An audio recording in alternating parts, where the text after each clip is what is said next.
أعوذ بالله من الشيطان الرجيم بسم الله الرحمن الرحيم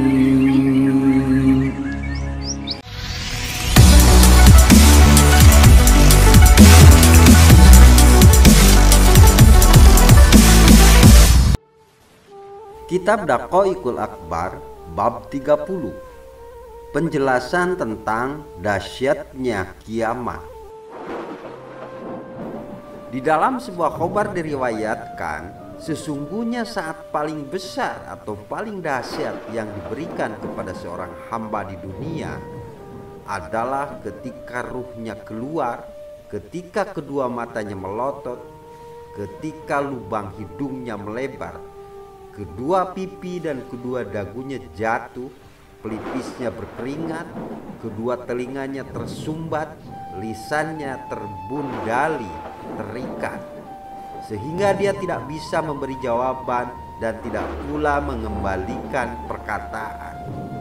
Matanya menciut mengecil, sandi-sandinya menjadi lembek, sanak-sanaknya terputus, orang-orang yang dicintainya menyingkir, kerabat-kerabatnya berpisah darinya, dan kedua malaikat pencatat amal baik dan buruk berpamitan. Lalu tetaplah dia dalam keadaan bingung, akalnya telah berubah dan kemungkinan setan akan merampas imannya. Saat itu adalah saat yang besar baginya. Pintu taubat telah ditutup darinya.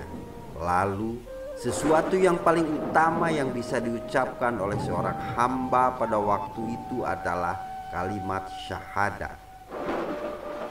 Adapun saat paling besar dahsyat yang diberikan kepadanya di akhirat adalah ketika sangkakala dan dibangkitkannya makhluk dari dalam kubur.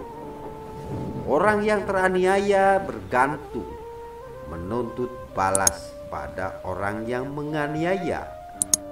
Para malaikat menjadi saksi dan zat yang bertanya sebagai hakim adalah Allah yang maha luhur. Siksa ada di dalam neraka jahim, kenikmatan ada di dalam surga. Setiap wanita yang hamil melahirkan bayinya, dan kamu melihat manusia dalam keadaan mabuk, padahal sebenarnya mereka tidak mabuk. Akan tetapi azab Allah itu sangat kerasnya, sesuai dengan firman Allah Subhanahu wa ta'ala yang artinya, dan setiap yang hamil melahirkan kehamilannya, dan kamu melihat manusia dalam keadaan mabuk, padahal sebenarnya mereka tidak mabuk. Akan tetapi azab Allah itu sangat kerasnya. Dalam surat Al-Hajj ayat 2, anak-anak menjadi beruban pada hari itu, sebagaimana Allah yang maha luhur berfirman, yang artinya, maka bagaimanakah kamu akan dapat memelihara dirimu jika kamu tetap kafir pada hari yang menjadikan anak-anak beruban. Dan Allah Subhanahu wa ta'ala berfirman, yang artinya, tidak ada siksa atas mereka melainkan satu teriakan suara saja, dan seterusnya. Dalam surat Yasin ayat 29 dan 53, orang-orang bertakwa kepada Tuhan, mereka digiring ke surga dalam keadaan berrombong-rombongan, dan seterusnya. Dalam surat Az-Zumar ayat 73, dikatakan dalam sebuah riwayat lain, ada 7 saksi yang akan memberikan penyaksian kepada manusia. Satu adalah tempat. Allah yang maha luhur berfirman, yang artinya, pada hari itu bumi menceritakan beritanya, dan ayat seterusnya dalam surat Az-Zalzalah ayat 4. Yang kedua adalah waktu, sebagaimana waktu mengatakan dalam sebuah khobar, adalah waktu menyeru setiap hari, aku adalah hari yang baru dan aku menjadi saksi atas apa yang kamu kerjakan.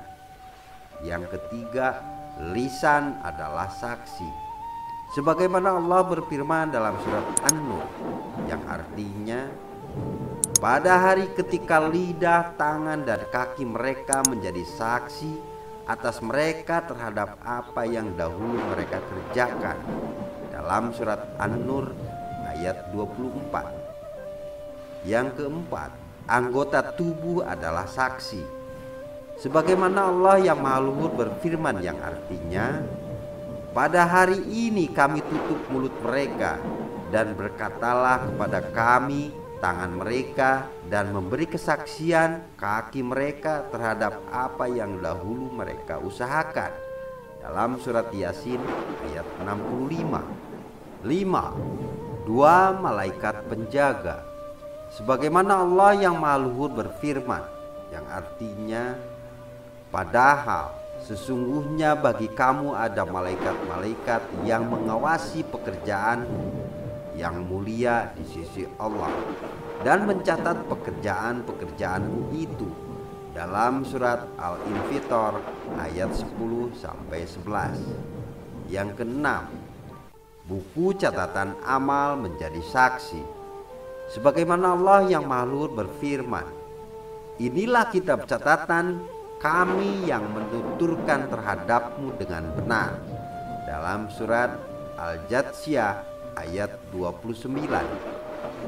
Yang ketujuh, Allah yang Maha Pengasih menjadi saksi dan berfirman, sesungguhnya kami Allah Subhanahu wa Ta'ala menjadi saksi atasmu.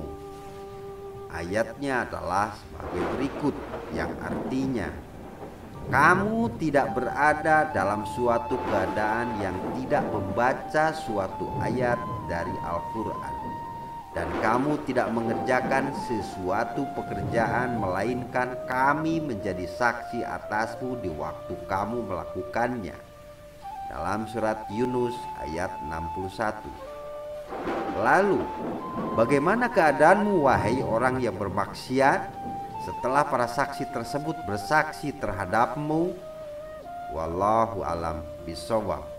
Wassalamualaikum warahmatullahi wabarakatuh.